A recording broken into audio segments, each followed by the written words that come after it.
நண்பர்களே, வணக்கம் உறவினர்களே. அமெரிக்காவில் சலூனுக்கு போனால் இப்படி குறைஞ்ச ப்ரைஸ் உண்டு எதிர்பார்ப்பீங்க. உண்மையிலேயே அமெரிக்காவில் மிகப்பெரிய செலவை பிடிக்கிற இடமே மாதத்துலேயோ அல்லது ஒரு நாளாந்தத்துலேயோ திடீரென்று சலூனுக்கு போனால் அது மிகப்பெரிய செலவு சலூன் தான்.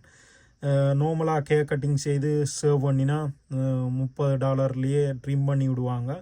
அதே நேரத்தில் ப்ளஸ் சோப் போட்டு பெருசாக நீங்கள் சர்வ் பண்ணி உங்களோட டிசைன் எல்லாம் போடுவீங்கண்டா ப்ளஸ் 30 ப்ளஸ் அங்கால $10 அல்லது $15 வரும்.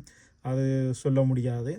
மற்றது இங்கே இன்னும் ஒரு பிரச்சனை இருக்குது. என்னென்னா ஒவ்வொரு சலூன்லேயும் குறைஞ்சது 3 தொடக்கம் 4 பேர் அல்லது 7 பேர் வேலை செய்வாங்க. ஆனால் நீங்கள் உங்களுக்குரிய பர்சன், உங்களுக்கு பர்சனலாக வெட்டுற பர்சனுண்டா அந்த பர்சன்கிட்ட நீங்கள் வேலைக்கே புக் பண்ணணும். குறைஞ்சது 2 நாளைக்கு முன்னமே அவர்கிட்ட விசிட்டிங் கார்டு கூட இருக்கிற டெலிஃபோன் நம்பரில் நீங்கள் புக் பண்ணணும். இன்ன டேட், இன்ன தேதி இல்லை உள்ள நாள் நான் ஏர்லியாக வருவேன் என்ற டைமை புக் பண்ணணும். இல்லையண்டா போய் குறைஞ்சது ஒரு 2 மணித்தியாலம் காத்திருப்புக்கு பின்னுக்கு தான் நீங்கள் வெட்டலாம். ஏனெண்டா திடீரென்று ஒரு சினோ உள்ள டைம் அல்லது ஏதாச்சும் ஒரு வெதர் பிரச்சனை ஏதோ ஒன்று நடக்குதுண்டா கூடுதலான க்ரௌட் இருக்கும், ஸ்கூல் ஹாலிடே. அப்போ அந்த டைமில் நாம் திடீரென்று எதிர்பார்க்காமல் போவோம்டா அந்த ஒரு பெரிய பிரச்சனையை ஃபேஸ் பண்ணுவோம்.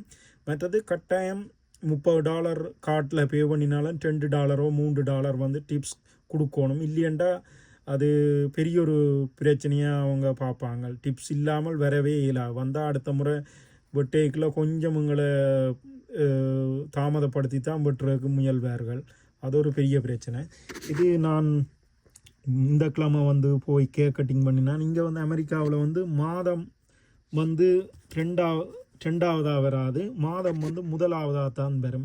ஏப்ரல் மாதம் 23ஆம் தேதி 2026. ஆண்டு எப்போவும் கடைசியாக தான் வரும். ஆனால் மாதம் இங்கே அமெரிக்காவிலே ஒரு மாற்றம் முன்னுக்கு வரும். முதலாவது மாதம் 2வது தேதி பார்பர் ஷாப். இந்த நான் இதில் பே பண்ணியிருக்கேன். கார்ட்டில் $32 பே பண்ணியிருக்கிறேன். ஆனால் ப்ளஸ் நான் ஆல்ரெடி கையில் ஒரு டிப்ஸ் $3 கொடுத்தேன். அப்படி இருந்தும் அவன் $2 இதில் போட்டுட்டான். $30 போடுற இடத்த $32 தான் போட்டான். இது உண்மையிலேயே என்ன கொடுமை சரவணன் என்று சொல்லி வந்த நாளில் இருந்தே குளற வேண்டிய ஒரு விஷயம். அதுக்காண்டி முடிய அடிக்கடி வெட்டுறாக்கள் எல்லாம் இங்கே குறைச்சி கொண்டு 80ஆம் ஆண்டு ஸ்டைலில் 90ஆம் ஆண்டு ஸ்டைலில் தான் திரிஞ்சு ஓட்டு அப்புறம் ஒரே இதாக போய் திடீரெண்டு வெட்டுவோம். வேறு வழி இல்லை. டிப்ஸில் இதில் பார்த்தீங்கன்னா 10%, 15%, 20% வரைக்கும் எதிர்பார்க்குறார்கள். எவ்வளோ பெரிய காசை எதிர்பார்க்குறார்கள் என்று இதில் பார்த்தீங்கன்னா தெரியும். உண்மையிலேயே இது ஒரு பெரிய கொடுமை.